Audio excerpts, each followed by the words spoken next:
सुनतनी। अरे कि करब करे जा हम वही दिन शादी। हमार गीत आज ट्रेंडिंग में बारवा सब सुनतनी।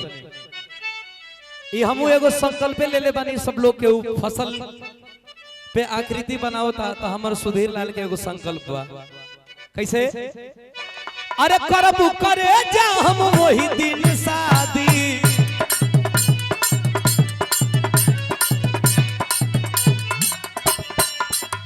बेंजो वाले भैया बेंजो खोल दो, बेंजो में आवाज दो भाई। करब करे जा हम वही दिन शादी।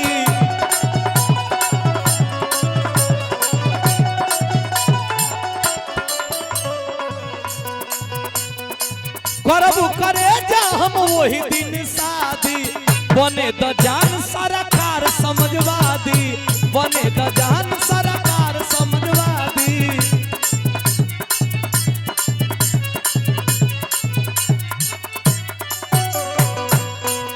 अच्छा रुआ सबे चाहता नहीं ना कि हमार बियाह हो जाओ, तने हाथ उठा कर रुआ सबे बोली। लोग चाहता नहीं हमार बियाह हो जाओ।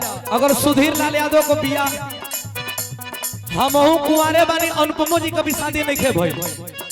इतना महंगाई में के बियाह करी, इतना खर्चा बाटे। आ समाजवादी सरकार आ जाई तो सब कुछ सस्ता हो जाए तबे बियाह होई। अब इन कौन भागल जाता नहीं जा, तो हमनी के प्लान बनैले बनी जा कि जब सरकार आई भैया के तबे बियाह कल जाए। अभी भी अनुपमो जी के मन में काजी वही घड़ी होई नो होई ना काजी ए हो। करब करे जा हम वही दिन शादी।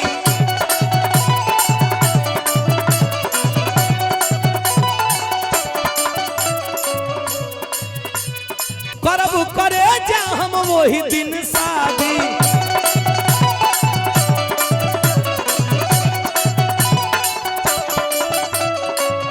करब करे जा हम वही दिन शादी।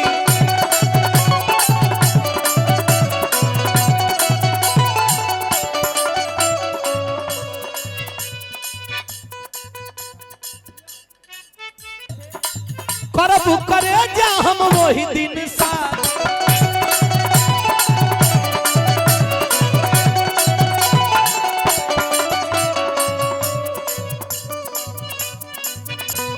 विधायक जी को भी दिल से धन्यवाद बा। विधायक जी के जय समझवाद।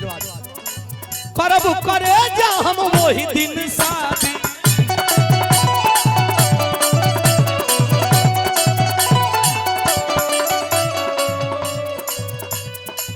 करब करे जा हम वही दिन शादी।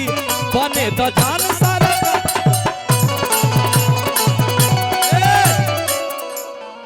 समाजवादी के बात आई तो समाजवादी गमछा केकरा केकरा लगे बा। समाजवादी के धरती पे समाजवादी गमछा एक बार उठा ले। एक बार हमरा सम्मान में अनुपमा जी गाजीपुर के धरती पे आइल बड़ी। एक बार जकरा पास जवन गमछा बा उठा ले समाजवादी पार्टी के नाव पे। भैया हो यारों से अनुपमा जी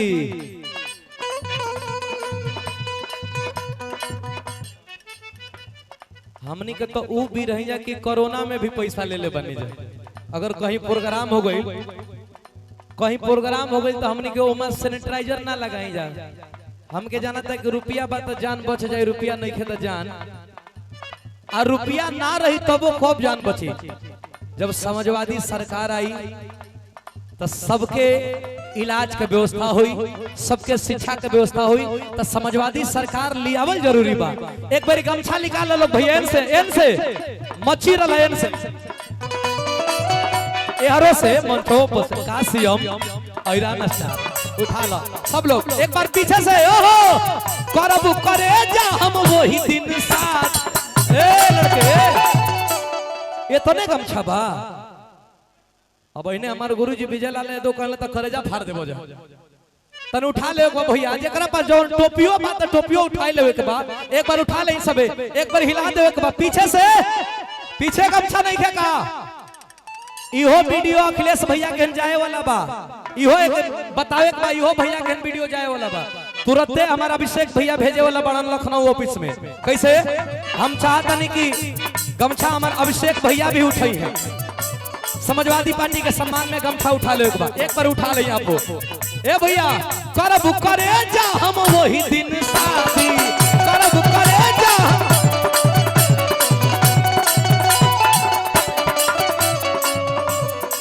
करब करे जा हम वही दिन शादी, बने द जान सरकार समाजवादी, बने द जान सरकार समाजवादी।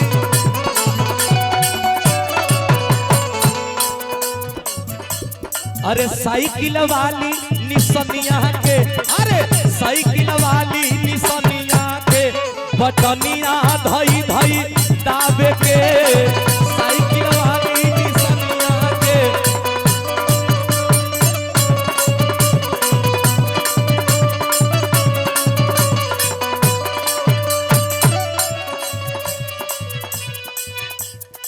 पीडीए आंदोलन में भैया भैया संगवा लागे के,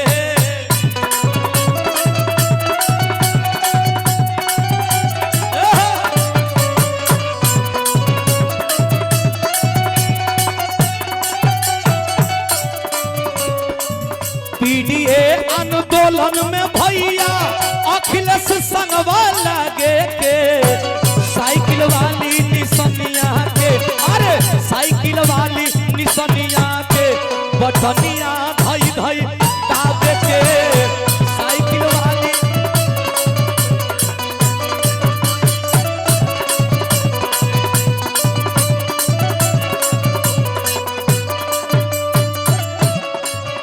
लेकिन मुद्दा ना छूटी, अगर हमार बियाह तय होई तो सबसे पहले निमंत्रण हम देव अभिषेक भैया के, ऐसे देव भैया अखिलेश के बोला देव अपना शादी में, भैया अखिलेश के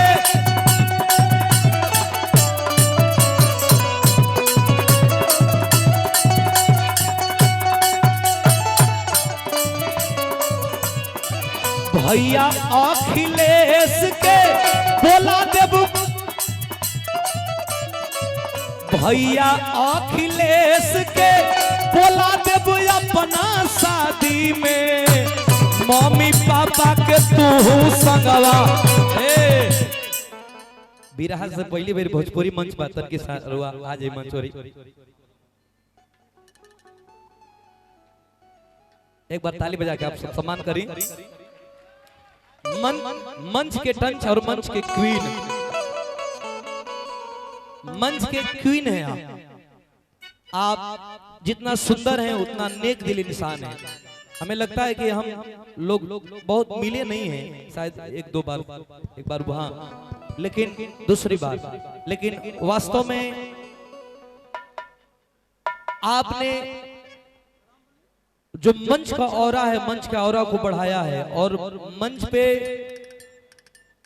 कलाकार कैसे अपनी प्रस्तुति करता है और लोगों को जो जीत लिया। हमारे गुरुजी आदरणीय श्री विजय लाल यादव जी कहते हैं कि कभी कलाकारों से कार्यक्रम और कलाकारों से गीत संगीत नहीं करना चाहिए, जो लोगों का मन जीत लिया असली कलाकार वो है।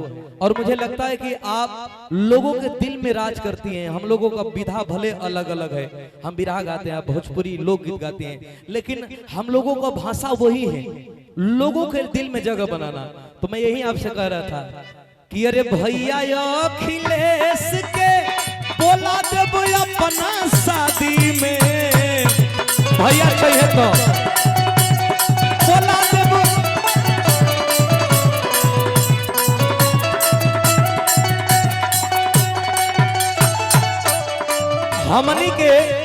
हमनी के तो वहां तक नहीं खे परिचय, लेकिन बियाह होई तो अभिषेक भैया के माध्यम से निमंत्रण भेजवावल जाए।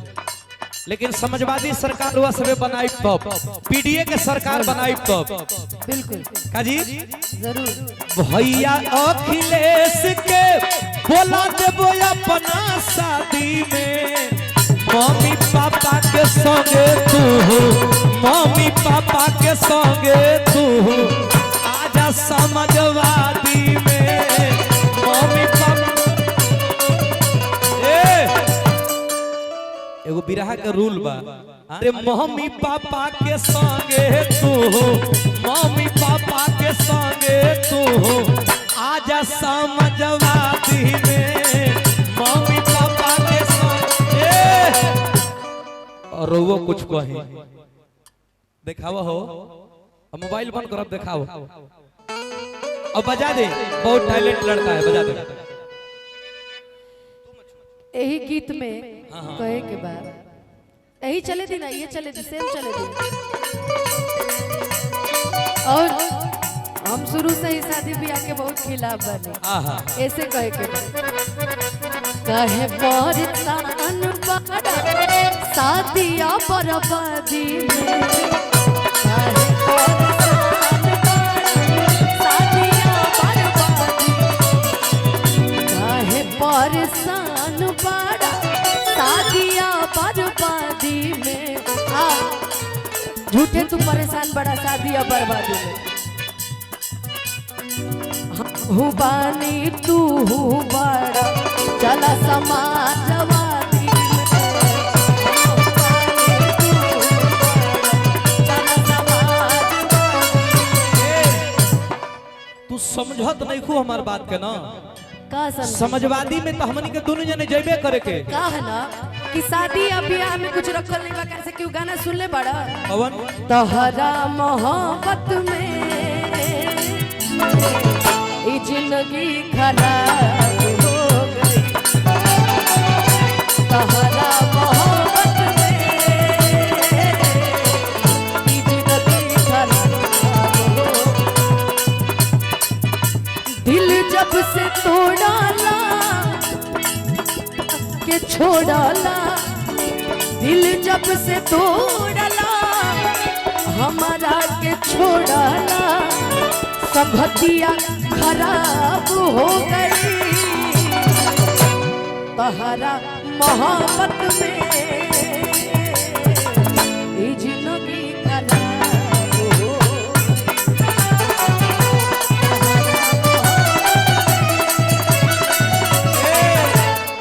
अब पहले दिन मिललू तो आरोप लगा देलू। हम कहनी ना समाजवादी तक ठीक बा, हाँ बड़का भैया तक ठीक बा, शादी तक मत जाए, सुनी कुछ नहीं खिला। रोवा सुनी हमारा सुनील भैया, सुनील भैया आशीर्वाद दिले बानी। सुनी ऐसे कहतनी, ऐसे शादी कइल जाई, हाँ शादी कइल जाई तो ऐसे कहतनी, कहा ये लगबू नेता तू अपना दर दयादी में, नेताई हो जाइबू सब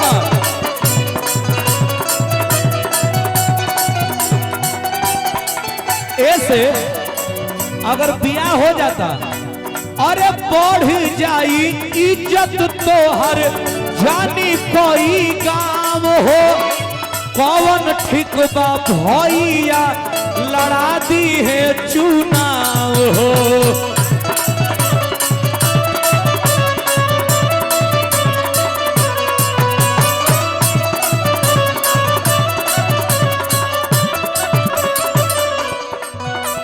अरे बढ़ जाई इज्जत तोहर जानी कोई गाँव हो, कौन ठीक बा भैया इनहू के देही। हाँ सापा के बढ़ई हो भोटवा अपना दर दयादी में,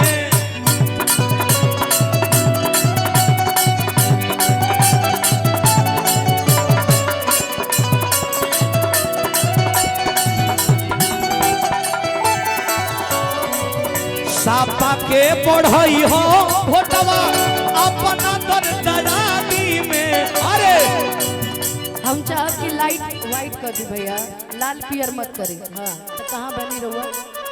अरे सापा के बढ़ई हो भोटवा, सापा के बढ़ई हो भोटवा अपना दर दयादी में।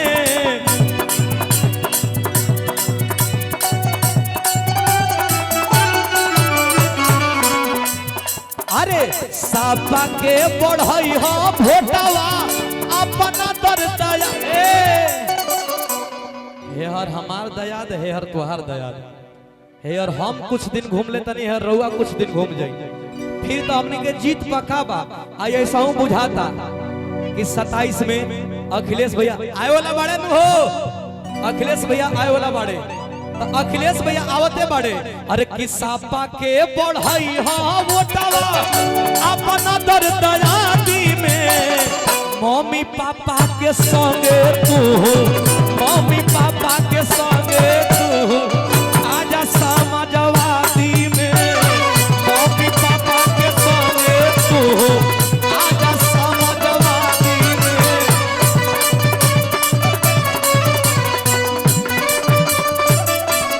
काहे अरे जात धर्म के छोड़ विकास में वोट माराई रे